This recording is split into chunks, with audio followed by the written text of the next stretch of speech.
we are going to get adjusted to have employees in different countries. Do you think companies will utilize outsourcing? The post-COVID recovery is going to change everything.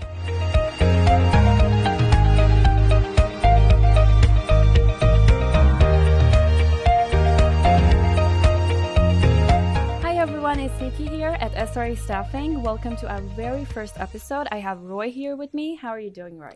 Excellent, Nikki. It's very nice to see you back again in the office. It's been a while. It's just excellent working with you. So I'm glad you're here today.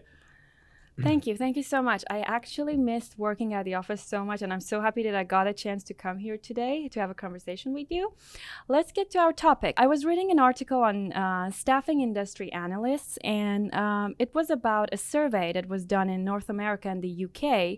Based on this survey, 30% of recruiting and staffing professionals reported that their businesses are doing better, or even as well as they were this time last year. So what do you think about this, Roy? Do you think the IT staffing industry has been affected the least?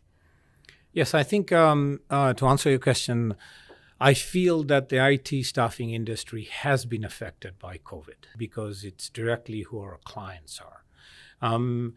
To be able to, so some of our clients have kept us very busy. There are some clients who have completely stopped hiring. So that has, affected our different teams within IT. But you're right about that. The healthcare, because, with COVID, I think the first thing now is we have to take care of our health. So healthcare has become very important. We are investing, governments are investing more and more into healthcare. So that's kept us very busy. Our government clients are the ones who have kept us busy, but there are some clients who are not sure what's going to happen next. Well, in my opinion, yes, companies are transforming to digitalization. So that's why we still see lots of IT roles coming in. That's a good news. So how do you think SRA is tackling the challenges?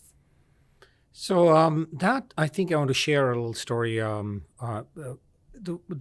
I returned from India towards the end of March this year, when all the, countries were shutting down, India shut down, then Canada shut down, and I remember, there was no playbook, and nothing like this has happened in my lifetime. So I was not sure where we're going to go. So I remember making a distinct decision is that if we were to lose everything, if everything was gone, all clients stopped hiring, there was no income, we had to just restart. I said, okay, we'll just pick up and start all over again.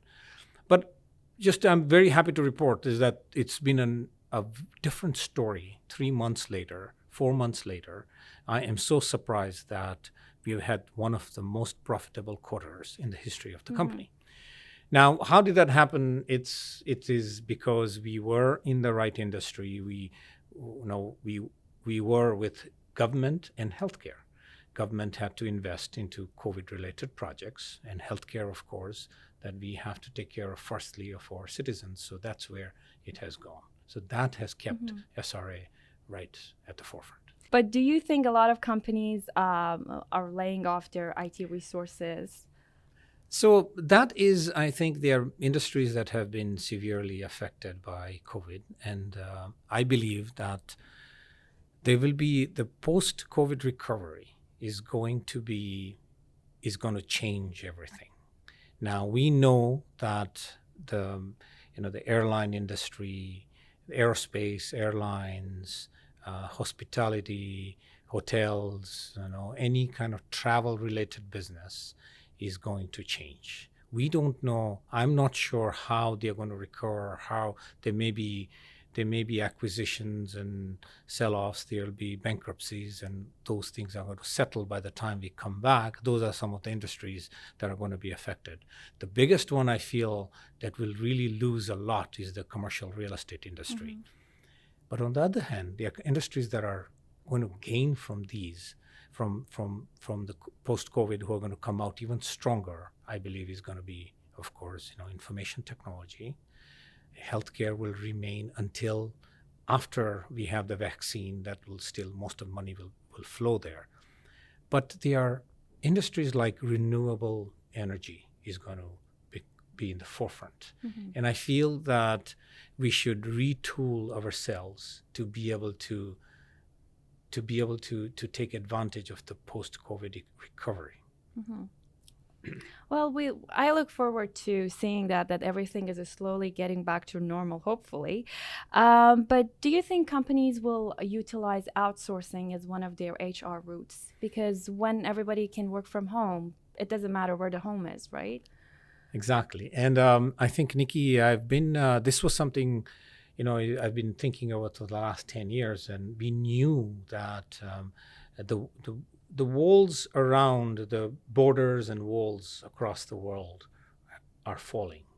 But COVID is going to even speed that up. Mm-hmm. What I mean by that is that we currently have about 20% remote employees before COVID, 10 to 20%, but post-COVID it's going to go to 50%.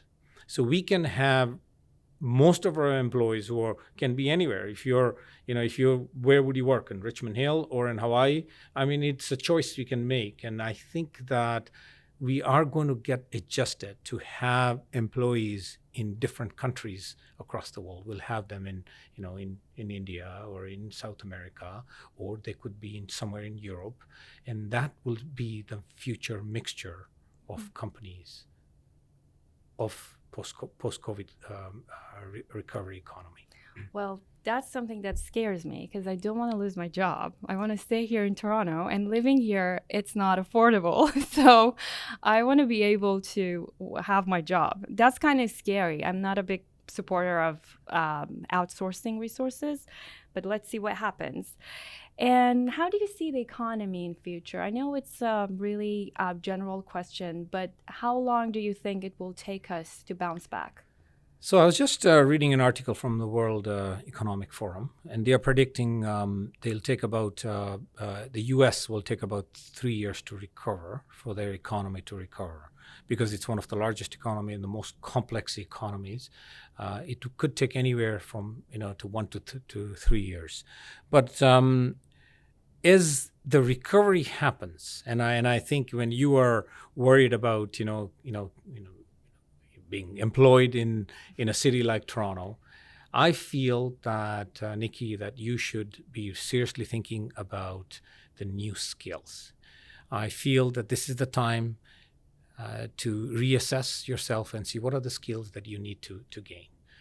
There are online courses, there are companies popping up who are quickly willing to retrain, and I feel that is going to become, that's another big economy is online learning. That's really going to take off in a big way, and that means we are going to become more knowledgeable, more highly skilled, and I don't know, maybe you have to look at reassess your strengths and weaknesses and say where you can be most valuable to SRA. Yeah, sure. So that sounds like exciting and scaring at the same time, but let's see what future brings.